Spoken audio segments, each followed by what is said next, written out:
Hey guys, welcome back to my channel. నేను మీ Priya. So ఇవాళ topic వచ్చేసి మొన్న పార్ట్ 1 చెప్పాను కదా అసలు నేనేంటి ఎక్కడ అని. సో ఇవాళ రిమైనింగ్ చెప్తాను. వీళ్ళు మా అమ్మ నాన్న.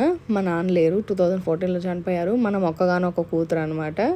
అసలు చిన్నప్పటి నుంచి నాన్న ఎలా పెంచాడంటే ఇంకా తెలిసిందే కదా, నాన్నలకి కూతుర్లు అంటే ఇంకా మహారాణులే. సో ఆ విధంగా పెరిగాను నేను. అసలు ఒక పొల్ల తీసి పక్కన కూడా పెట్టేదాన్ని కాదు, అలా పెరిగామన్నమాట. ఒక పని వాట కూడా మనకు రాదు. మనకున్న ఓన్లీ ఒక్క వర్క్ వచ్చేసి చదువు. సో మనం చిన్నప్పుడు చదువుల తల్లి సరస్వతీదేవి అనమాట. అన్నిట్లో ఫస్ట్ మనము చాలా బాగా చదివేదాన్ని. సో 2018లో లా అయితే జాయిన్ అయ్యాను నేను. కానీ కొన్ని పరిస్థితుల వల్ల, అనివార్య కారణాల వల్ల నేను మా ఆయన్ని అంటే మోహన్ని పెళ్లి చేసుకోవాల్సి వచ్చింది. నేను ఇంట్లో అందరినీ అడిగాను సో తనని చేసుకోవాలనుకుంటున్నానని, కానీ వాళ్ళు ఒప్పుకోలేదు. సో నేను చేసుకొని లండన్ అయితే వెళ్ళిపోయాను అనమాట. ఫస్ట్ స్టూడెంట్ వీసా మీద నేనైతే లండన్కి వెళ్ళిపోయాను. ఆ తర్వాత మోహన్ని తీసుకొచ్చాను అనమాట. దానికోసం ఎవరూ నాకు హెల్ప్ చేయలేదు. డబ్బుల కోసం అయితే మనకి పొలాలు ఉన్నాయి కదా, సో దాంట్లో ఒకటి లేపేసాం అనమాట. అది లేపి అలా ట్రైన్కి, ఆ తర్వాత ఫ్లైట్కి చెంగుమంటూ ఎగురుకుంటూ అలాగ లండన్ వెళ్ళిపోయాను. లండన్లో ఎంబీఏ చేశాను నేను. 2 years కోర్స్ అనమాట అది. ఆ తర్వాత మోహన్ని డిపెండెంట్గా తీసుకొచ్చాను అనమాట లండన్కి. కానీ నాకైతే ఎల్ఎల్బి చేయాలని అంటే మధ్యలో వదిలేసి వచ్చాను నేను. అది జాయిన్ అయిన తర్వాత ఈ డెసిషన్ వల్ల ఇలా వచ్చాను. కానీ అది తర్వాత కంటిన్యూ చేయాలనుకున్నాను. కానీ ఈ లోపల అన్విత్ గాడు మన పొట్టలో ఉన్నాడనమాట. సో అన్విత్ వచ్చిన తర్వాత లైఫ్ అసలు మారిపోయింది. అంతకుముందుగా అయితే ఎప్పుడు తిట్టుకునే వాళ్ళం, కొట్టుకునే వాళ్ళం నేను మోహన్. ఇంకా ఫ్యామిలీ ప్రాబ్లమ్స్, ఎందుకంటే ఇంటర్ కాస్ట్ మ్యారేజ్. నేను రెడ్డి, తను నాయుడు అనమాట. సో ఇంటర్ కాస్ట్ ప్రాబ్లం వల్ల అసలు మా పేరెంట్స్లో గొడవలు, బయట రిలేటివ్స్తో కాకుండా మాకు కూడా గొడవలు ఉండేటివి. కానీ ఇవన్నీ మన బుడ్డోడు అన్విత్ వచ్చిన తర్వాత అన్నీ అలా ఎక్కడెక్కడికో వెళ్ళిపోయాయి అనమాట, గాల్లో ఎగురుకుంటూ. So we are really happy. లండన్లో చాలా మంచిగా ఉన్నాం అనమాట. అంతా సెటిల్ అయిపోయి అంతా ఓకే బాగుంది అనుకున్నప్పుడు ఇంకా ఇండియాకి వచ్చాను నేను ఒక 6 monthsకి ల్యాండ్ వర్క్ మీద.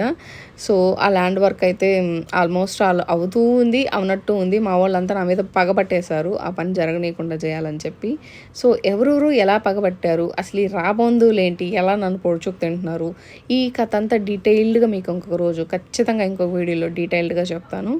సో వీడియో ఎంత దాకా చూసారంటే వీడియో ఖచ్చితంగా మీకు నచ్చుంటుంది.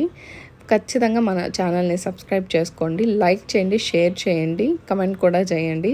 దీనివల్ల మన ఛానల్ అనేది గ్రో అవ్వడానికి చాలా యూజ్ అవుతుంది. సో మాకు కూడా మోటివేటింగ్గా ఉంటుంది కదా ఇంకొన్ని మంచి వీడియోస్ తీయడానికి. ప్రస్తుతానికైతే ఇంతే అనమాట.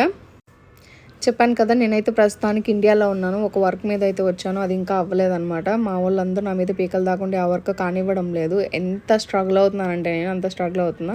అసలు లండన్కి వెళ్ళిపోవాలనిపిస్తుంది తిరిగి మళ్ళీ నాకు. ఎందుకంటే ఒకరికి పక్కన వాళ్ళకి వీళ్ళేంటి వాళ్ళేంటి అని ఏ బాధ ఉండదు. మనం జాబ్ చేసుకున్నామో మన పని ఏంటో మనం ఏముంటో అన్నట్లు ఉంటాము.